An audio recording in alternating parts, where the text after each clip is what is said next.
तो एक तरफ इजराइल हिजबुल्लाह के ठिकानों पर हमले कर रहा है, तो दूसरी तरफ हिजबुल्लाह अपने सबसे सस्ते ड्रोन से इजराइल के अरबों रुपए की डिफेंस सिस्टम को ध्वस्त कर रहा है।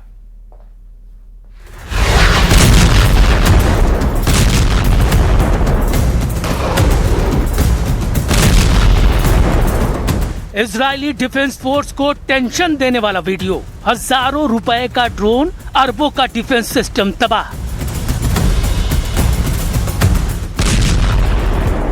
ये इजराइल का वो अभेद्य सुरक्षा कवच है जिसके नाम से दुश्मन थर थर कांपते हैं।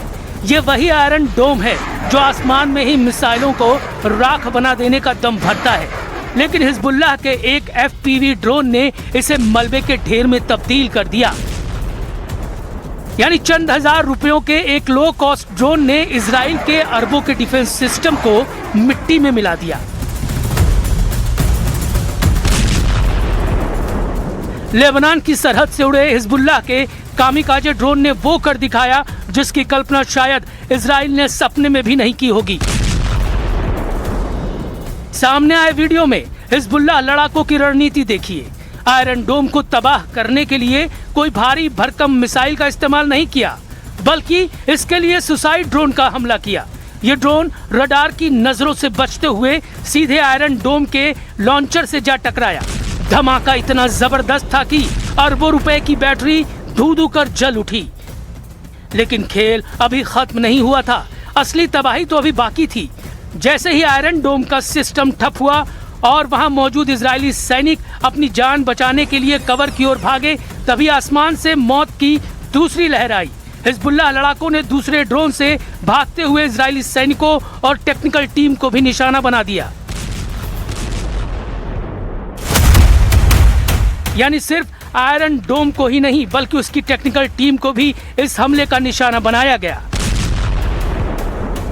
आपको बता दें कि आयरन डोम की एक मिसाइल की कीमत 40 से 50 लाख रुपए होती है, जबकि पूरा सिस्टम अरबों रुपए का है।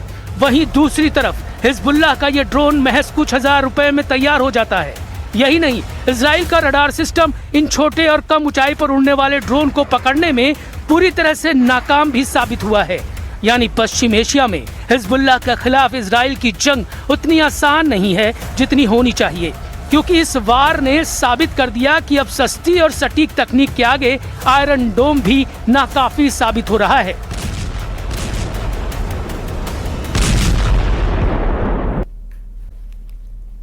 ट्रंप ने ईरान को चेतावनी दी है।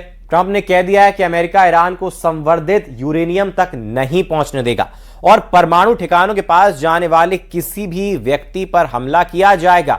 अमेरिकी सेना और स्पेस फोर्स इन ठिकानों की 24 घंटे निगरानी कर रहे हैं, जिससे परमाणु सामग्री सुरक्षित रह सके। देखिए।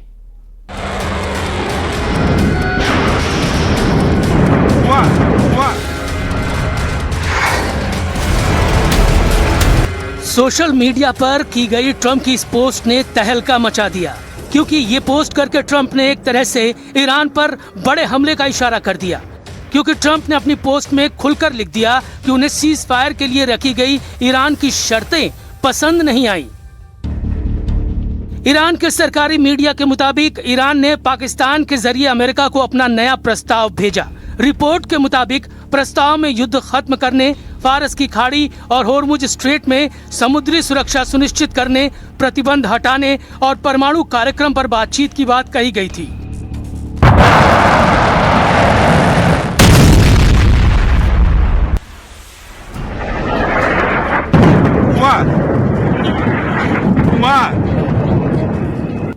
लेकिन ट्रंप को यह प्रस्ताव पसंद नहीं आया, क्योंकि अमेरिका ने इस हफ्ते ईरान को 14 पॉइंट वाला प्रस्ताव भेजा था, जिसके तहत ईरान को कम से कम 12 साल तक यूरेनियम संवर्धन रोकना होगा और अपने पास मौजूद करीब 440 किलो 60% एनरिच्ड यूरेनियम अमेरिका को सौंपना होगा। इसके बदले अमेरिका प्रतिबंधों में ढील देगा, ईरान की फ्रीज की गई अरबों डॉलर की संपत्तियां छोड़ेगा, साथ ही ईरानी बंदरगाहों पर लगी नौसैनिक नाकेबंदी हटाएगा। लेकिन खबर यह है कि ईरान अपने परमाणु कार्यक्रम और हाईली एनरिच्ड यूरेनियम पर पूरी तरह समझौता करने को तैयार नहीं, और इसी बात पर ट्रंप का टेम्पर हाई हो गया। Well, we'll get that at some point.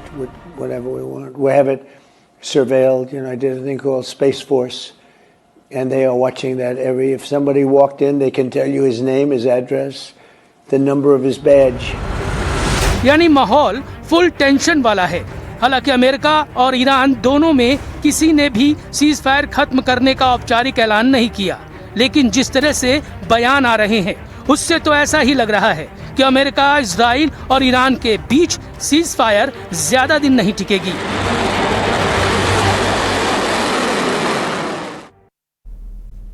और इराक में गुप्त बेस के दावे से हड़कंप मच गया है। इराक के रक्षा गृह मंत्री को तलब किया जाएगा। संसद करेगी सीक्रेट बेस के दावे की जांच, यह भी कहा जा रहा है। पश्चिम रेगिस्तान में सीक्रेट बेस का दावा किया जा रहा है। वॉल स्ट्रीट जर्नल की रिपोर्ट में यह दावा किया गया है।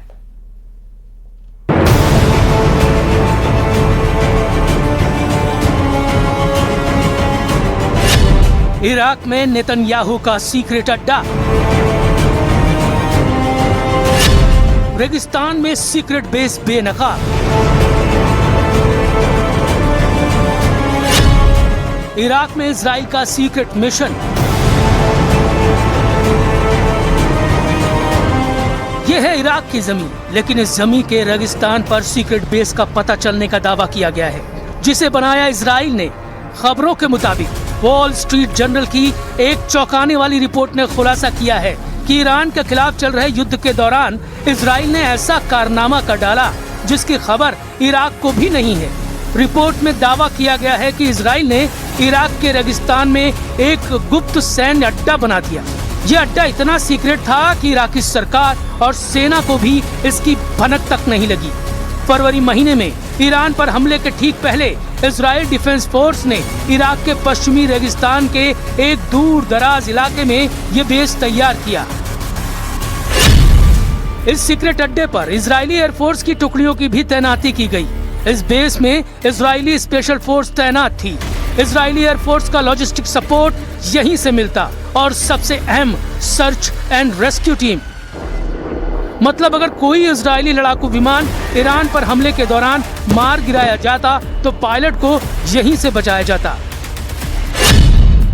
ईरान के नुखैब रेगिस्तान में यह सीक्रेट बेस बताया जा रहा है, जो सऊदी अरब की सीमा से महज 100 किलोमीटर दूर है। रिपोर्ट में दावा किया गया है कि 4 मार्च को एक चरवाहे ने इलाके में कुछ आर्मी एक्टिविटी देखी। और पुतिन ने ज़ेलेंस्की से मुलाकात के संकेत दिए हैं। उन्होंने कहा कि यूक्रेन युद्ध खत्म होने की कगार पर है। इस बीच यूक्रेन ने रूस पर दूसरा बड़ा ड्रोन अटैक कर दिया है। दावा किया जा रहा है कि रूस ने 300 से ज्यादा ड्रोन हमले किए हैं। रूस का दावा है कि यूक्रेन ने 9000 से ज्यादा बार सीज फायर तोड़ा है।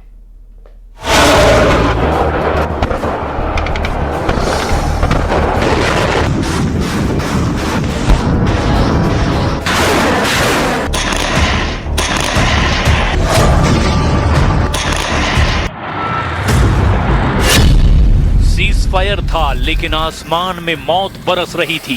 पुतिन शांति की बात कर रहे थे, लेकिन यूक्रेन पर ड्रोन की सबसे बड़ी बारिश हो रही थी।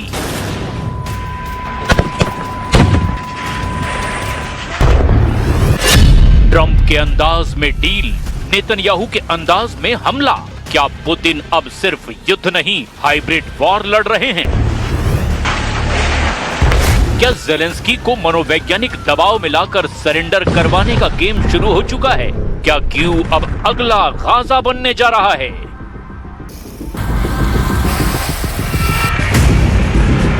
एक रिपोर्ट में दावा किया गया कि यूक्रेन अब रूस के ड्रोन अटैक से निपटने के लिए शॉटगन तक का इस्तेमाल कर रहा है।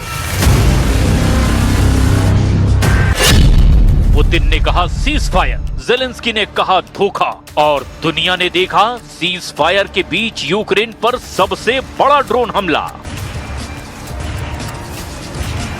रिपोर्ट में दावा किया गया कि रूस ने दर्जनों नहीं सैकड़ों ड्रोन और मिसाइलें यूक्रेन के कई इलाकों में दाग दी है। यूक्रेन ने दावा किया कि पुतिन ने सीज फायर संधि को सिर्फ एक रणनीतिक ब्रेक की तरह इस्तेमाल किया, ताकि दुनिया के सामने शांति की इमेज बनाई जा सके और जमीन पर हमला जारी रहे।